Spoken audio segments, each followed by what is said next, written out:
Hello, Wendy. Hi. I want to thank you for joining us today and for having this conversation with us. And I'm hoping that this conversation will be something that we can share with all of Winnipeg and all of the world about how we're doing here in the North End as a result of this global pandemic that we find ourselves in. So, thank you. Thanks for having me. Yeah, so why don't we start just with some basics in terms of how are you doing today? How are things? Where's your head at? Today I'm good. I'm working from home now, so that's different. And I have my kids with me at home, so we're doing homeschooling. Yeah, so I'm doing good today anyways. Today I'm good. But there's days that I do feel anxiety and I feel like my mental health is a little bit more wonkier than it's ever been. But yeah. Part of why we wanted to do this video series was to be able to share with whoever's interested some of the experiences that are happening in the Point Douglas neighborhood and how people are either experiencing this pandemic or sort of what they're doing to get through it. So we're really happy to have you here with us, Wendy, talking about all of this. And so I was wondering how you felt or what you were thinking when you first heard about this idea of COVID or a global pandemic happening around us. What were your thoughts when you started to first hear about it? I remember starting to hear about it in January, actually, because Lyndall's birthday is January 19th, and we had a birthday party at, it was like an indoor playland. And I remember hearing about it, and I thought, okay, I'm going to bring a big thing of sanitizer. We're going to make sure we wash our hands kind of throughout the party. That's really when I first started hearing about it. But when March came around and we started hearing about it a little bit more, that's when I kind of felt a little bit more anxious about it all. I pulled both boys out of school a week earlier because there was so much unknown, and I just didn't want to have the boys at risk. As you've shared what's happening within your household, I was also wondering how you are seeing what's happening in your neighborhood or with your neighbors or in your community. We go for walks every day and it just seems quiet. Like we don't see a lot of people walking around. So it's a little bit weird. Like it's a little bit maybe eerie. So are you aware of, or do you know how people might be struggling right now?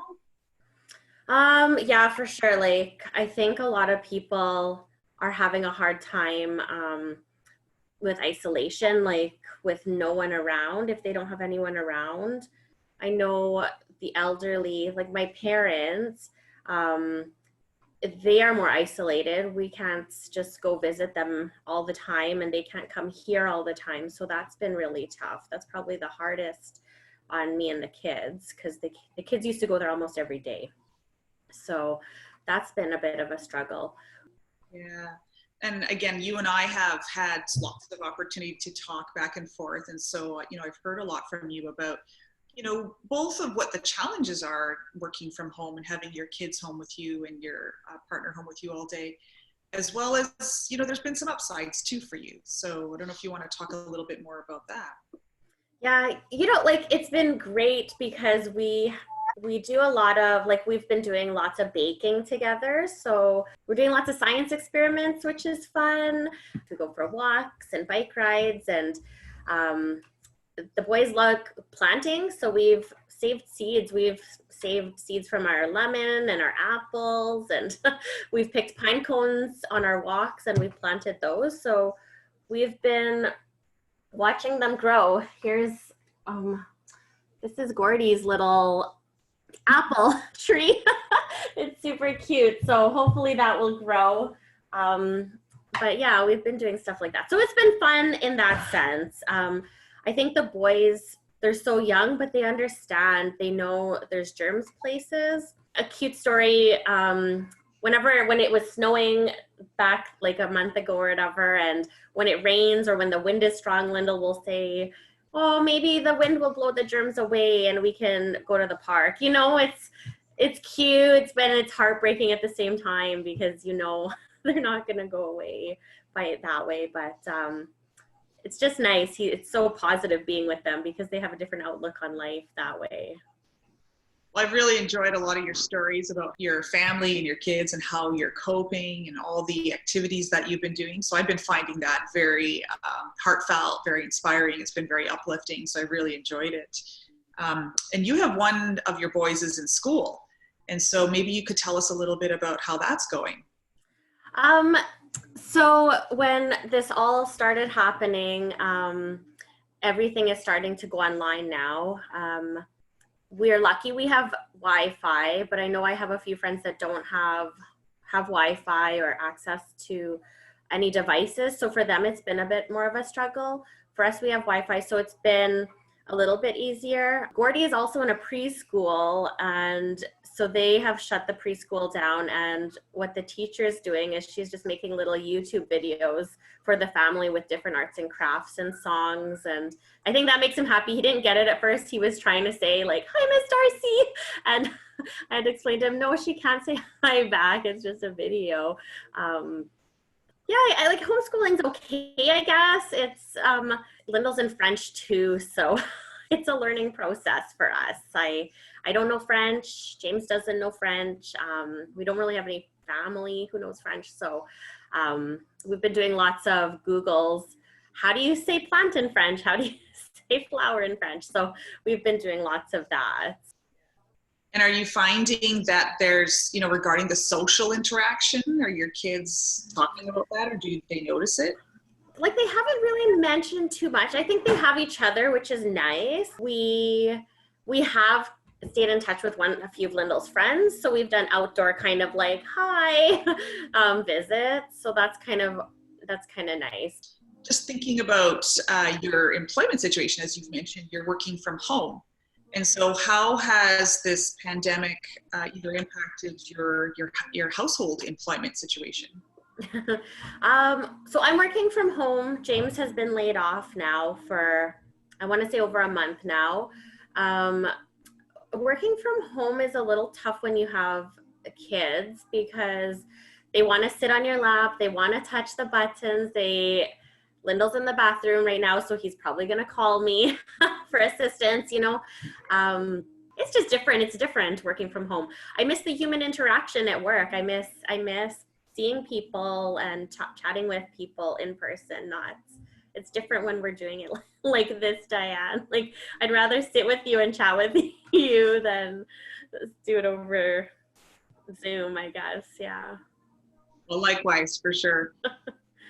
Of that. So you've been involved with the Winnipeg Boldness Project right from the start. You're like one of the first parents and community members that came forward and really, you know, wanted to talk about all the wisdom that, you know, exists in the North End.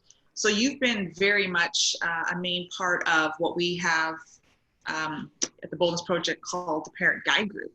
And so it's a group of parents that, again, have been together since the very beginning. And they're the group that really gives us a lot of focus. It's the place where we start with all of our work. And so that group, you know, really guides the project and gives us the kind of feedback that's so important in terms of all the work we're doing. So we, through the pandemic, have had to figure out how to do this in an online way now, because we used to do it all in person, and there would be, you know, all of us in the room, and we had gotten so used to working like that. So tell me a little bit about how you feel the transition has gone for the Parent Guide Group. It's different because, yeah, we had our first Zoom meeting with Parent Guide Group a few weeks ago. So it was different just seeing everybody online. And I think one of the parents, she doesn't have access to it, so I missed her. I didn't get to see her online. And I miss the food. I miss smudging with everybody, and I miss that we would all eat together and talk. I think that just makes it easier to talk as a group when we're sitting and eating and in our circle.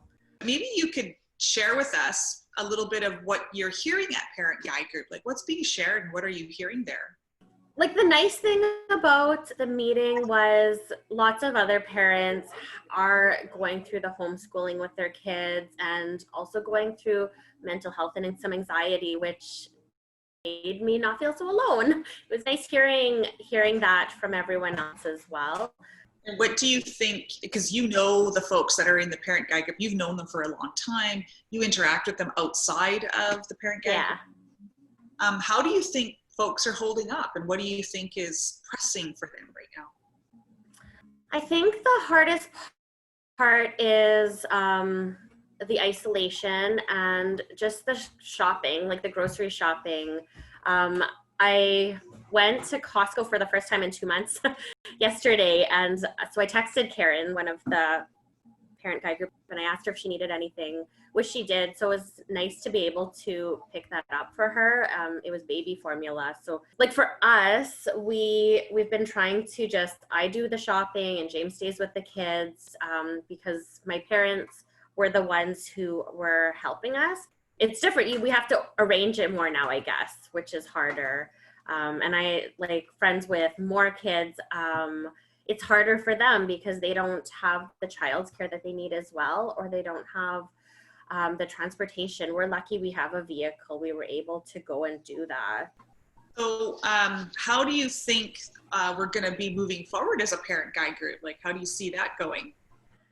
I guess we'll continue doing it online and see how things go. Hopefully we can have an at distance meeting. That would be nice. Maybe meet at a park and be, I don't know, 6 feet apart from everybody, but it would just be nice eventually when that day comes to all get together again and actually have our in-person meeting. Yeah, so what are you thinking about for summer? Like what are your concerns or what are your thoughts? Well, I just saw on the news they're opening parks, but I'm I still don't want to go to the parks with the kids. I still worry about that, I guess. And I heard about second waves, so I'm worried about that. I'm worried people aren't going to continue following through and it's going to get worse before it gets better. So I have those worries. And yeah, like summers, we don't have an air conditioner here, which is okay. Like we sometimes put a window one in, but if it's going to be super hot during the summer and we'll be inside, trying to stay a little bit cool, those might be hard. I know some friends, they don't have air conditioners either, so that's also hard. Yeah, as people are looking to the summer and trying to anticipate.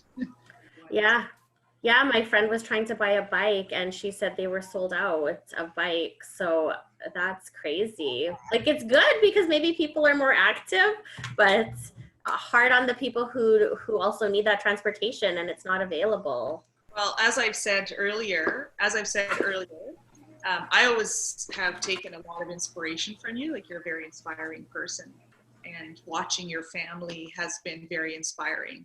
So I guess maybe what I would like to ask you is when you think about the future, for you and for your family, what are some things that you think about?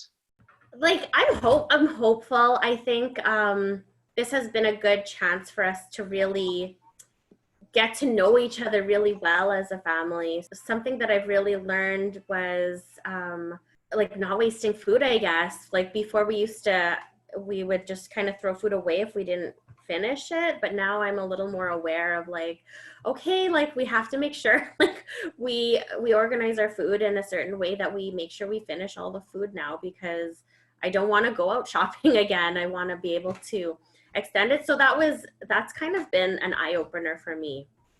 Well, when you think about again what's happening around you in the North End or in the Point Douglas neighborhood, what are some of your hopes for the future for the community?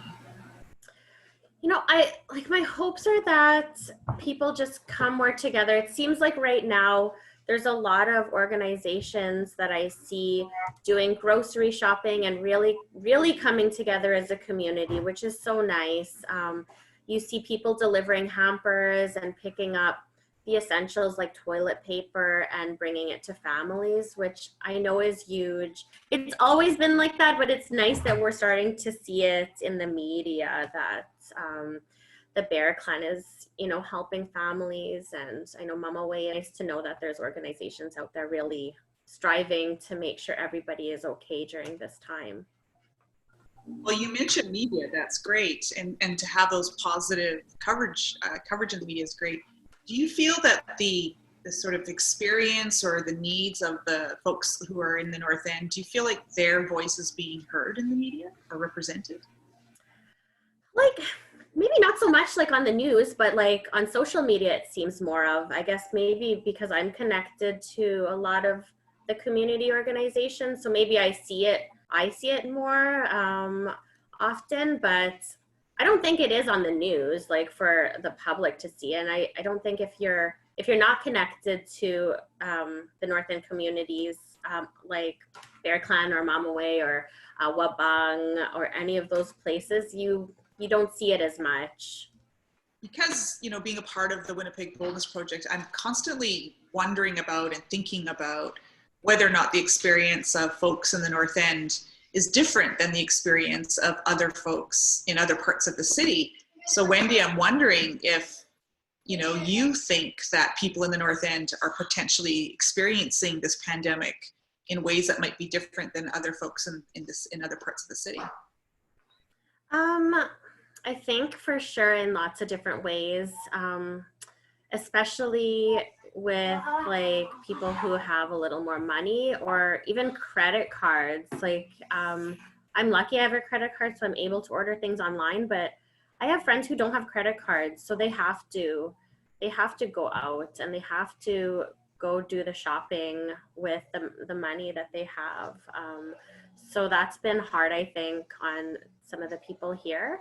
I know my friend works with elders and they're having a hard time right now with shopping and not seeing family. So I think, well, I know like it's been told to me a lot of them are depressed right now, which is, it's so sad. It's so sad that they can't see their families while they're in their nursing homes and stuff. And I know it's hard on some of my friends not being able to visit their grandparents and that. So. Well, and it feels to me the theme or the concept of dealing with people's mental health has come up a couple times in our parent guide group conversations. And so I'm wondering if you have any thoughts about that. It was just nice hearing that that I wasn't alone, that everyone else was kind of dealing with it too. So, and if like I was thinking about, there's probably people who don't have a group of people to talk to and be able to relate and say like, oh, I'm not alone. Like I do feel like that too. So, yeah, like it was nice just being able to feel supported in the parent guide group and knowing that everyone is kind of dealing with their own things in their own way and that we're kind of in this together. So yeah, it's been helpful having the guide group meetings.